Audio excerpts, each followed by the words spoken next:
welcome to this session. In this session, we'll be talking about sales quotas, or as they are commonly called, sales targets. Now, this is one chapter that I think you will find quite easy to understand and comfortable to deal with, because sales targets are very well understood by people who are studying marketing. Okay. Now, so let me start by asking you, what do you think are sales targets? Sales targets are quantitative analysis of the actual. Is it an sales. analysis? And It is not. quantitative, A sales It target is not already an analysis. It is already set. It is a Like, set I have performance set standard. performance, yes, Performances. set performance Any standard. target is a set standard of performance in quantitative terms. So sales targets are quantitative standards set by the Salesforce management, which are required to be achieved by individual salespeople or by a group of salespeople, or in fact an entire setup or an entire organization of the Salesforce. Okay. So these are quantitative objectives within a distributed time frame. Very correct. I should have mentioned this. Targets or quotas have no meaning unless there is a time dimension attached to it. What is that? What is it that management expects the sales force to achieve quantitatively within a given time frame is what connotes the idea of a sales quota or a sales target. Now, such targets can relate, as I said, to individual salespeople. They can relate to a sales office, or a branch sales office, or a district sales office, or even to the entire sales function within an organization. Okay. Now, apart from this, a sales target can also be assigned to a middleman or an intermediary. For example, you can assign a sales target to a retailer Wholesalers, or a wholesalers wholesaler, okay, or an agent, or any other middleman who handles your product on your behalf. He can also be set a quantitative target to be achieved over a given time frame. So they can also be used for directing and controlling Yes, any operation. yes. Yeah. Now, when you say this, that targets are a method of directing and controlling salespeople, what do you really mean by this? Why do you say this? Can you elaborate on this? So if you set some kind of standards, Hmm. then according to that, you and the management actually sees whether the salesperson is going accordingly what is set or not. Okay. So constant monitoring has to be done whether the Right. targets have been achieved or not, Right. and thereby the controlling activities also Right. come henceforth. Like And any in like case of losing control, it could be properly directed yeah. towards the necessary. Like any planning document, it's like a planning document. It's like a plan made out for a sales person or a sales force, and and it works on two different levels. First of all, it works as a directing tool. It tells the salesperson himself, or the management is telling him indirectly that this is what you need to achieve, and this is the way you need to progress in order to achieve that milestone or this milestone. It can be a distant milestone. Giving the required direction. So it gives the salesperson the much needed required direction in which he needs to move in order to fulfill the objectives of management which have been assigned to him. Okay. And on the other side, it acts at another level, as I said. It also serves as a control document, because it is really the device by which the management can gain control over the activities of a salesperson. It can tell the salesperson that this is what you're doing is not correct, or you are deviating from the required direction set for you, or you need to improve in this direction in order to come up to that level. So it really forms a control document as well. It is on the one hand a directing mechanism, on the other hand is a control mechanism, and it serves a very vital function within the sales organization. Okay. And when we're talking about targets, we need to think about the effectiveness of targets. It is one thing to set targets, and quite another to set an effective target. Okay, targets can be set by various methods, even by gut feel. People do set targets, even by experience or some kind of a wisdom, common wisdom, they arrive at a target. But then, question being asked is, how effective is that target? Or in other words, how realistic is the target? How achievable is the target? How much does the target reflect the reality at the ground level? Okay, that is important. And that is where the efficiency of the management is reflected. An managerial efficient skills. management, a skilled management would set up targets which are realistically achievable by the sales Manager's force judgment. available at their disposal. The Okay. goals need to be smart enough. Yeah, not only smart, they have to be effective and realistic. Please remember that you have got a sales force at your disposal. You know your people the best, what they are capable of. You know the markets, you know competition, you know your customers. And given that framework, what is it that your salespeople can realistically hope to achieve should be their desired target. It should not be higher than that. It should not really be lower than that. And that is where a lot of skill is demanded on the part of management to set a realistic and effective target. Then I think the Yes. amount of marketing the company has done, the kind of marketing the company has been Yes. doing, it also affects on targets. Obviously, the entire management philosophy of the company, I would say, is called into play when a company goes about setting targets for the field sales force. Okay, now let's turn our attention in a slightly different direction. Let me ask you, why do you think targets are set? So for various We have needs- understood what targets are. Now, can you really debate on why targets are set? Recognize the standard. What which would has to happen if meet. targets were not there? Imagine a situation where a sales force is there who is not given a target. Now, what is the likely outcome of this? So the management cannot assess what are the shortcomings and thereby the training Right. needs of The that management person. is in Cannot a make the performance appraisals. Absolutely. The management will therefore not have any mechanism by which they can do a performance appraisal objectively. Performance appraisal can be subjective. Subjective also, Okay, but then yes. that is not desirable. What is desirable is an objective performance appraisal which is not feasible without a set targets. quota or a set target given to be achieved by a group of salespeople. So also the variations cannot be measured. Absolutely. In the absence of a yardstick, which is the target itself or the quota itself, you have no method by which you can measure variation, which might be required. Even Okay. you can't have a comprehensive remuneration structure. How much bonus should Yes. be paid? How much extra? Talking payment about should- corrective action, corrective Gaurav, what actions, you yeah. just mentioned, Yeah. like for example, based on a very good performance, the management would like to reward certain salespeople. Now, the management cannot do this unless it has got some mechanism Yeah. by which it can assess a good performance and differentiate it from an average or a below average Yeah. performance. Okay, so it is that vital yardstick. Okay, and the other issue is if you have a sales force to which no sales target has been assigned, you will invariably find that the morale of that sales force is going down and down and under. Okay, the reason being, somebody, it's like a ship without a rudder. It's moving listlessly in a direction. It has no direction of its own. It does not know what its goal is. So it is, I would say, unplanned marketing, and unplanned marketing is certainly not desirable. You have to have a set goal. Okay. On the other hand, when we're talking about setting a realistic target and effective target, we are talking about the nature of the target as well. Should we set a very high target? What will happen as a result? Should we set a People low will target? fail. What will happen as a People result? will fail to reach the target. They will Right. be demotivated. Absolutely. If the sales force realizes that the target set for them is, Too high. far too high and unrealistic, Unrealistic. then they would give up and they would be demotivated, and that's not going to do any good to their morale. Okay, so the entire morale of the sales force is going to sag, and you have done a lot of harm to the sales force as a result of this. The purpose of setting target will be failed. The Will be purpose will of be the- lost. Yeah, will be lost. people will come to believe that targets are not meant to be achieved. Now that's not a desirable situation. At the same time, if you set very low targets, what is going to happen? Can you make a guess what is going to happen if you set very low targets? Easily achieving the targets, then they can be They idle. become That- complacent. The- In fact, they will not become idle. You will find after a point of time that they are No failing to interest. achieve even those low targets. Actually, the effectiveness of the Yes. process will come Reduces. down. Absolutely. The effectiveness So will come a down. low target, please remember, is Complacency might equally set in. dangerous as a very high target. Because a low target does not encourage a salesperson to try hard enough. He takes it for granted, becomes complacent, and in the end fails to achieve even that low target. So the effect of both a very high target and a low target are much the same as in terms of their effect on the morale of the sales force. Fine. So that's one important aspect. It provides a quantitative performance standard. It also motivates desired performance, as we have just debated. It gives enough motivation. Mind you, good salespeople in the organization will not be as motivated if there is no sales target assigned to them properly.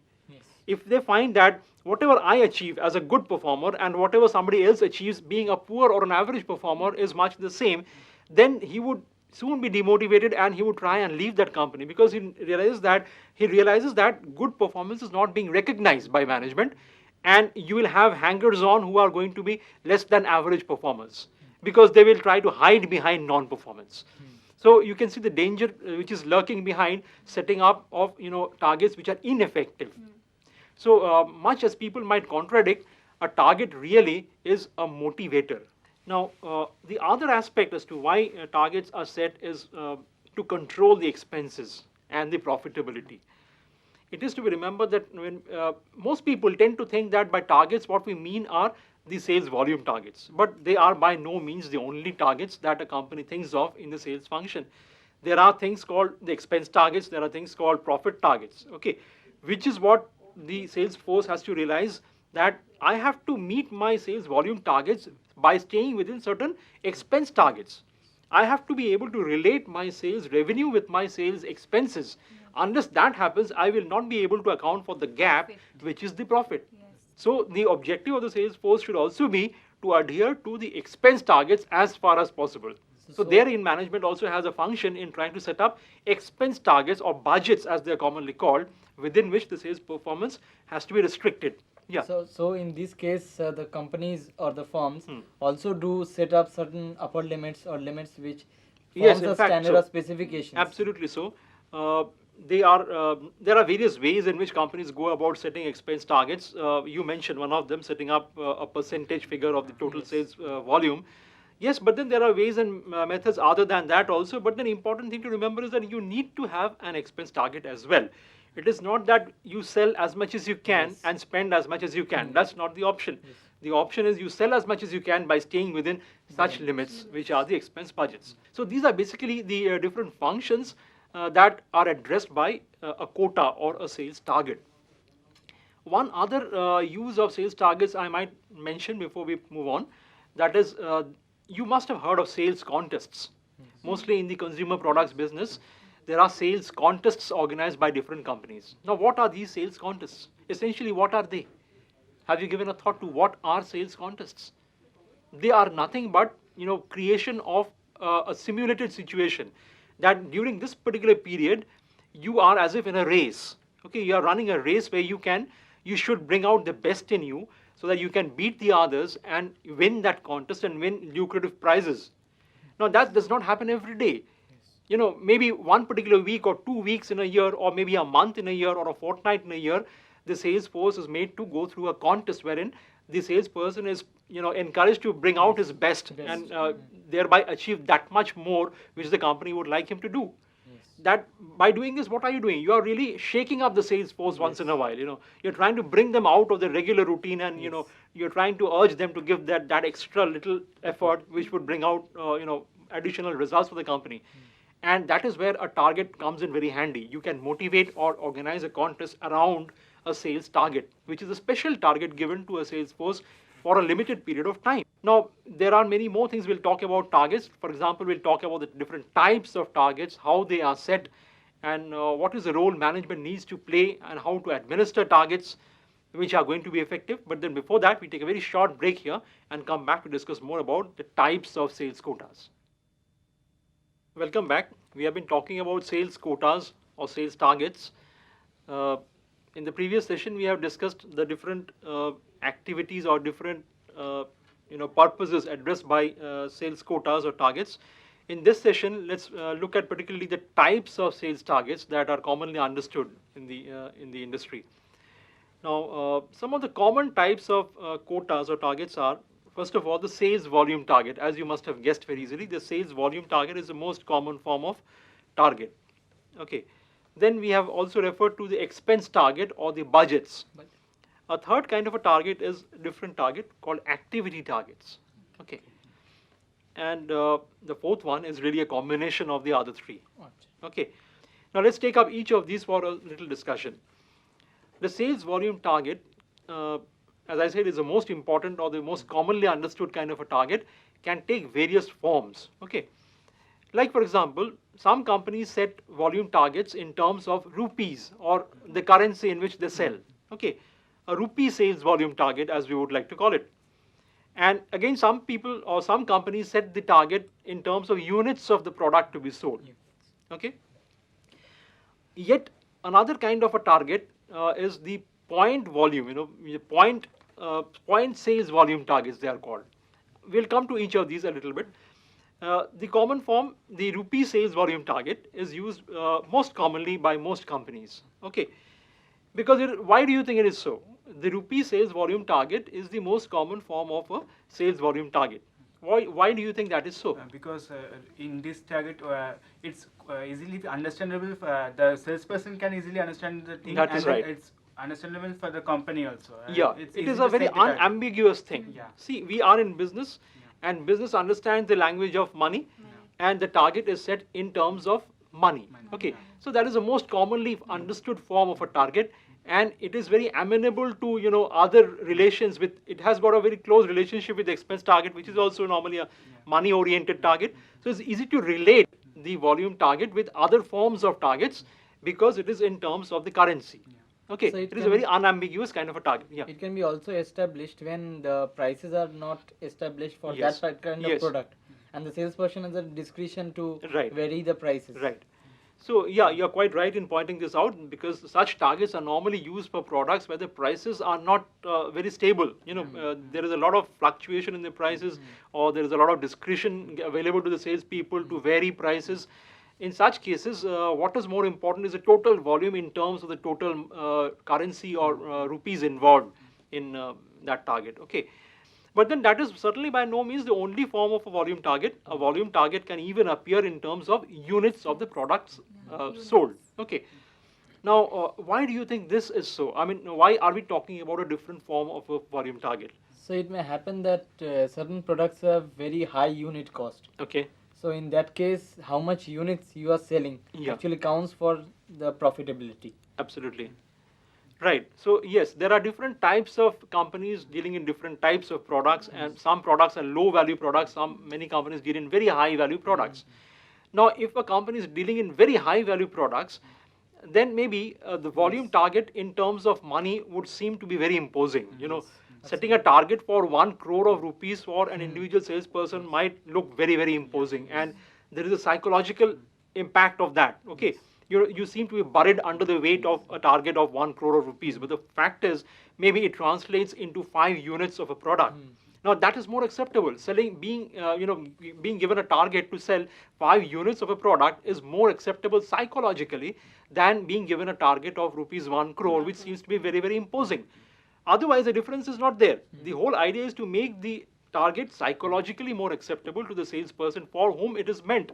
Yes. Okay, that is the reason you will find that many companies dealing in big ticket items use this kind of a quota where they give out quotas in terms of units of the product to be sold. Yes. If a company is producing different kinds of products, Yes. then they will set different kinds of volume target for different That's right. units. That is right. So, as a matter of fact, what we are saying is that you may even use a combination of the rupee sales volume target or the unit sales volume target, and interchangeably use it. Depending on what kind of product you are dealing with.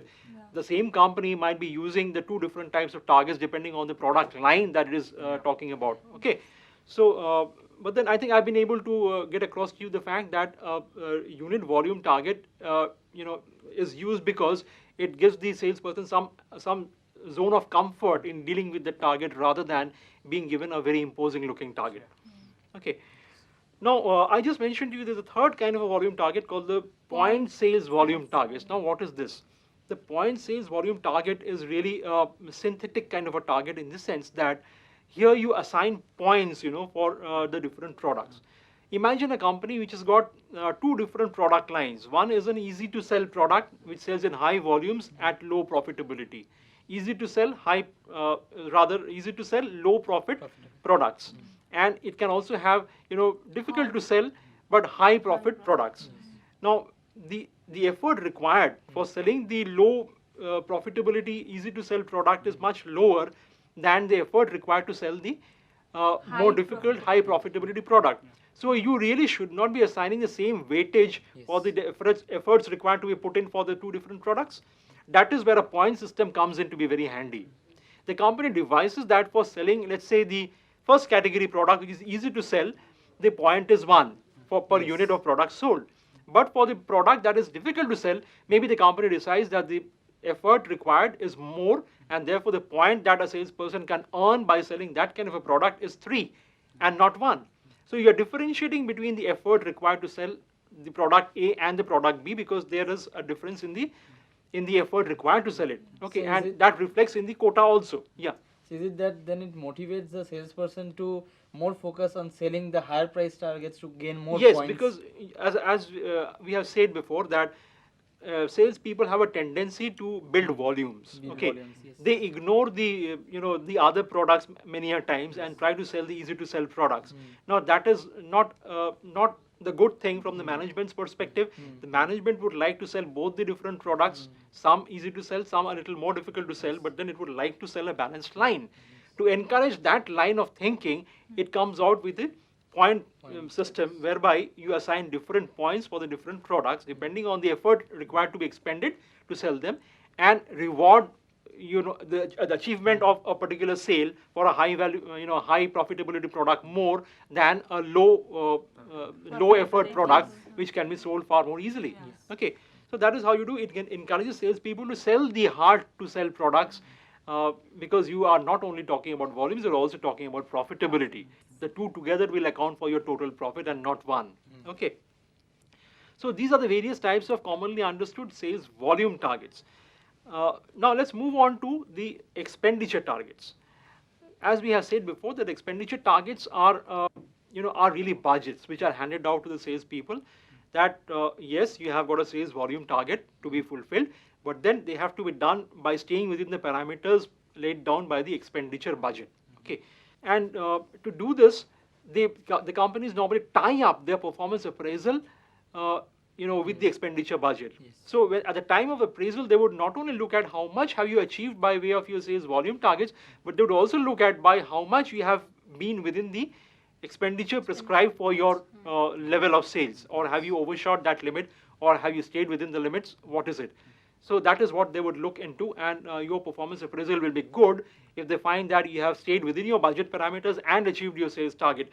Your performance appraisal may not be as good if they find that you have achieved your sales target all right, or maybe even overshot the sales target, but then you've also overshot your sales expenditure budget. So is it Yeah. expressed, sir, as a percentage of sales volume? Yes, many companies do that. They try to, for want of a better measure, they relate the expenditure budget as some percentage of the sales volume to be achieved.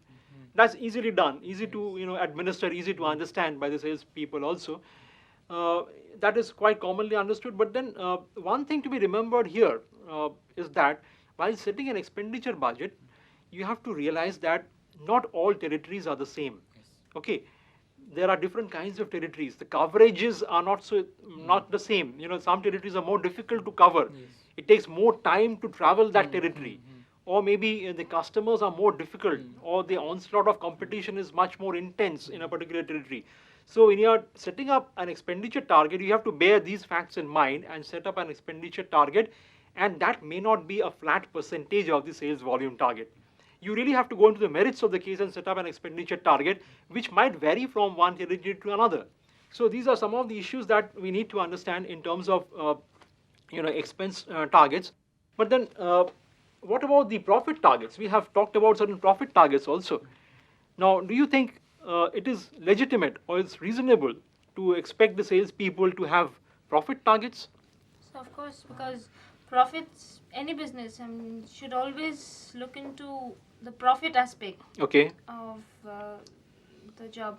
So since sales targets are set, Yes. so profit targets along with the sales targets is a must. Okay. So, however, I want to make a Yes. point here that certain prices, such as fixed costs of running the business, Okay. and the manufacturing costs and the prices, which are not set by the salespersons themselves. Yeah. So since they do not have a direct bearing on direct hand on it, Right, right. so therefore they cannot be blamed for not achieving the profits or the targets in Right. that case. Sir, it is also related to the budget also. I mean, how much you are supposed to spend and how much you are spending, so that you can increase or decrease the profitability of the company also. Yes. So Yeah. overall, I think the total profit of the company is going to have its impact on the sales unit, sales volume of the company. Right.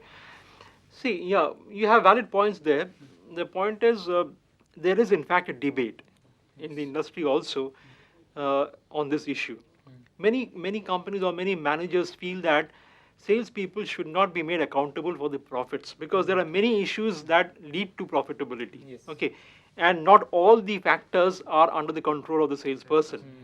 Okay, like for example, the advertising expenditure, over which the salesperson has no control whatsoever, Yes.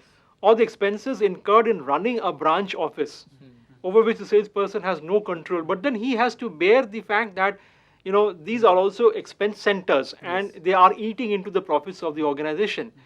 So many people feel that it is not fair on the part of the management to make the salespeople or the sales force accountable for the achievement of profits. It is fair on the part of management to ask them to reach a particular sales volume target. It is fair enough for them to expect them to do so by staying within certain expense limits. But then coming to profits, they have a problem, because profits are not fully accountable or controlled by the salespeople themselves. There are many more factors involved. That is why industry has also gone soft on the profit targets, I would say. The kind of emphasis that is there on the sales volume targets, the kind of emphasis that's there on the expense targets, you will find that it is not so much there for the profit targets. Okay, we have discussed about the sales volume targets, we have talked about the expenditure targets, we have also mentioned the profit targets. But what about activity targets? There's another target, and that's not very common in the industry. Some companies do set up activity targets, wherein they expect the salespeople to carry out some activities, all of which may not be directly selling activities. For example,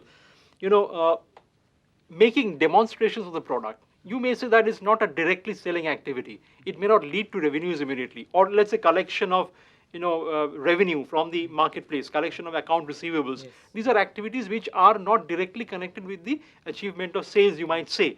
But then these activities are important. They have to be done by the salespeople. So many companies set up activity targets. For example, they might say that they might monitor the total number of calls made by a salesperson. Yes. Or they might monitor, the total number of calls made on prospective customers, because they want to emphasize, generation of new customers, new business development. So these are certain activity targets which are also set up, and many of them may directly or indirectly relate to the sales activity, and many of them may not be connected to the sales activity directly. For example, giving a service, Yes. or let's say helping in the display of merchandise. Now, all these are not always directly linked with sales, but they have an indirect bearing on sales. So many salespeople tend to ignore these functions, but that is what the management does not want to encourage, and therefore they want to remind the salespeople that apart from directly selling the product, you also have to carry out these activities, which in the long term would lead to higher sales of your product. So they cannot be ignored. Okay, and thereby we can now sum up and say that we have talked about the different types of targets. The most common form of targets being the sales volume targets. It can take different forms. We have talked about the expenditure targets, because sales and expenditure are not dealing with each other, and what results is profit. So we have also talked about profit targets. And finally, we have talked about activity targets, which may be non-selling in nature, but then which can have a bearing on sales later on. So that is where we end our discussion on sales target types, and we will talk about, of course, I must mention that fourth variety is a combination of any of these. The combination of the sales volume targets, profit targets, and expense targets can give rise to different forms of synthetic targets, as we mentioned. That's it, and we will have further discussions on another area, which is administering of targets. Okay, so thanks for this session.